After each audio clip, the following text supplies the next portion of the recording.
tous, donc c'est Mohamed B du projet Centaurius Framework. Je suis en compagnie de Prax, qui est aussi le développeur web, qui est donc le Salut, salut. développeur web de Centaurius.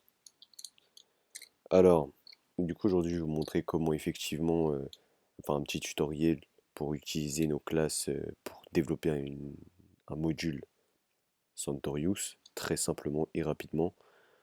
Euh, Donc voilà, ça va être assez simple. Pour le moment, en fait, on va faire une vidéo explication par la suite. Ça, c'est juste pour la bêta. Par la suite, on fera une documentation complète par écrit, histoire que vous compreniez bien chaque détail. Donc, on va commencer par voir la syntaxe de base. Donc, ça va être très très simple. On va déjà commencer par enregistrer notre fichier. On va lui donner un nom. Par exemple, nous, ça va être hello world. helloworld.rb.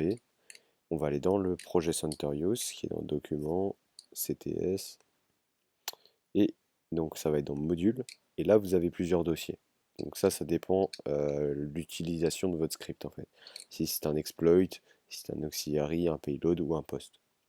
Là, nous, on va le mettre en exploit. Hello world.rb. On enregistre. Par la suite, alors, tu vois un peu Prox ou quoi? Là, Ouais, je vois, tu tu- as enregistré le fichier dans voilà. Ouais, document, CTS, tout ça. ok. Donc là, tu vois bien mon fichier là. Ouais, Ok, parfait. Donc, on va tout d'abord commencer par créer une classe, obligatoirement qui va s'appeler Centaurius Module. Vous devez tous faire ça. Par la suite, vous pourrez faire des héritages avec les classes qu'on va créer en fait à la V1. Donc pour l'instant, c'est pas le cas, on n'a pas trop créé de classes, notamment les requêtes, HTTP GET, etc. Donc là, on va juste faire la classe Centaurius Module qui obligatoirement s'appelle comme ça, vous êtes obligé de l'appeler comme ça. Ok, ensuite, on va tout simplement créer une initiale, un getter, d'accord. Ouais, je crois que c'est... Non, tiens, comme ça me fait un cours de Ruby gratuit. ouais, c'est ça. Enfin, plutôt un setter, en fait. On va mettre plutôt un setter, puisqu'après, en fait, notre framework qui va s'occuper du getter, en fait. Donc nous, on va faire le setter, qui va être accessor. On va l'appeler info, obligatoirement, et param. Alors, les infos, ça va être le getter qui va stocker toutes les infos, notamment l'auteur du script, la description du script, le titre du script. Et le param, ça va être le hash qui va contenir tous les paramètres que vous avez besoin pour le framework. Alors, donc, on va simplement par la suite créer une initialisation. Bon, par contre, je n'explique pas le Ruby, hein. Si vous venez ici, c'est que vous savez du Ruby, hein. Parce que bon, bah, les modules, ils pourront coller dev en Ruby, de toute Voilà, c'est ça. Ils pourront que façon. les développer en Ruby, Parce que en fait, vous pourrez upload sur le site web directement vos modules, c'est mais vous ça, pourrez upload que du Ruby, pas autre chose. c'est ça, c'est ça. Alors, donc là, ça va être très simple. En fait, on va faire appel à notre variable setter info. On va la faire appel avec l'arrobase, comme ça, info est égal à notre hash, qui va donc être auteur. Mettez bien sous ce format de hash et non sous string en fait, sinon ça va pas marcher. On va lui dire que l'auteur c'est Mohamed RB. Voilà, on va lui donner une description.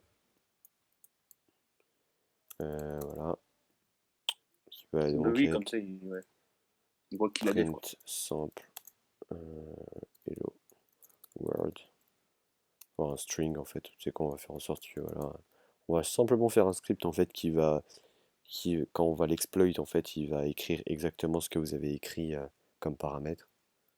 Donc voilà, et il a besoin d'un title qui lui va être print sample string. Ok. Attends, juste que je réfléchisse, on est d'accord que, je sais pas, il y a d'autres frameworks qui offrent ça, le fait de pouvoir mettre des modules personnalisés? J'en connais pas d'autres que Parce Metasploit. que je... D'accord, ok. Bah, c'est vrai que Metasploit, c'est pas mal mais du ils coup. ont une autre façon de faire. Metasploit, ils utilisent lors de l'initialisation, ils utilisent super comme fonction, mais nous on a préféré faire ça. D'accord, Donc là, on va d'accord. faire appel au getter param, et on va lui donner un hash aussi. Et là, on va lui dire en fait exactement tout ce qu'on veut, tout ce que le framework doit nous donner pour qu'on puisse bien utiliser ce script. Donc là, admettons, nous, ça va être juste un string. Donc on va simplement mettre sous ce format-là, on va mettre string, tout simplement. Nous, on veut un string. Et on va lui mettre en nil, ça veut dire que ça va être une valeur nulle pour le début. Et puis le framework, en fait, il va se charger de lui donner une valeur, justement. On aura juste besoin de ça. Voilà. Ensuite, on aura obligatoirement une fonction main en majuscule, comme ça avec une lettre majuscule. Très bien. Et donc lui, il va simplement, en fait, ça va être le code principal. Donc ça va être là où vous allez en fait faire apparaître tous vos codes. Ça veut dire que si vous faites une autre fonction, c'est pas l'autre fonction qui va apparaître, ça va être le main. Donc c'est à dire que si vous voulez que votre autre fonction se montre, il va falloir la déclarer dans main en fait. Donc voilà. Donc là, si on fait print hello world, logiquement, quand on va exécuter le script, ça va print à l'intérieur de main, donc hello world. Donc nous, notre script là, notre module, ce qu'il va simplement faire, ce qu'on veut qu'il fasse, c'est que en fait, il affiche simplement ce que l'utilisateur a marqué comme chaîne de caractères. Donc pour ce faire, on va simplement faire un put de @param, et vu que c'est un hash, voilà. Et nous, on va lui dire que c'est la valeur du mot-clé string qu'on veut. Voilà. Comme si c'était un tableau, mais c'est un hash. Donc voilà, on a fait un module Centorius. Donc là, on va tester dès maintenant. Pour ce faire, je vous propose dès maintenant qu'on aille faire ceci. Document, cd, cts, ici, voilà, voilà. Ensuite, use. Donc là, on va juste voir les modules. Donc là, on voit bien qu'il y a 4 modules. Il y en a 2 dans exploit. On va juste voir un peu où est-ce qu'il est le chemin. Voilà, dans exploit, on a bien notre hello world.rb qui apparaît. Donc on va faire un use module slash exploit slash hello world.rb. Là, ils nous disent quoi? Ils nous disent qu'il y a une erreur. Alors, où est-ce qu'elle est l'erreur?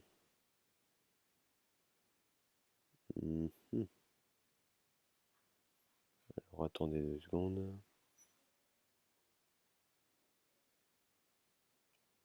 Attendez, ils nous disent quoi? Il a pas kiffé. Il a pas kiffé le H. Attendez, on va regarder ça dès maintenant sur un autre module que j'ai développé. Voilà. Pourtant, ça a l'air d'être correct. C'est bizarre ça. On va juste recopier ça, voir si c'est ça qui bug. Sauf que ici on va mettre string. Ici on va mettre nil. Et voilà. Et normalement ça devrait être fonctionnel. On va retester. Use module slash exploit slash hello world. Ah voilà, module sectionné. Alors j'ignore pourquoi il y avait une erreur à l'instant. Oh, ouais. Donc là ça fonctionne. Et là si on fait bien évidemment, puisque nous on a bien entendu demandé un string. Voilà.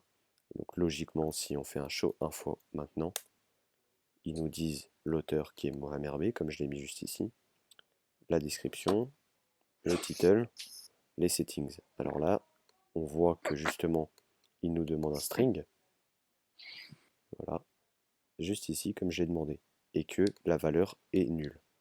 Donc maintenant, si pour lui donner une valeur, on va faire set string hello world. Ok. Donc, si on fait un show info, la valeur, c'est bien hello world. Et donc nous, on a fait en sorte que le string, la valeur de string apparaisse quand on exploit. On appuie sur exploit et il y a bien la valeur du string qui apparaît. Donc notamment si on fait set string test et qu'on exploite, il y a test qui va apparaître. Donc voilà, ça c'est la syntaxe de base pour faire un module. Après vous pourrez ajouter require vos propres modules, etc. Il n'y a pas de souci. Donc voilà, sur ce, au revoir.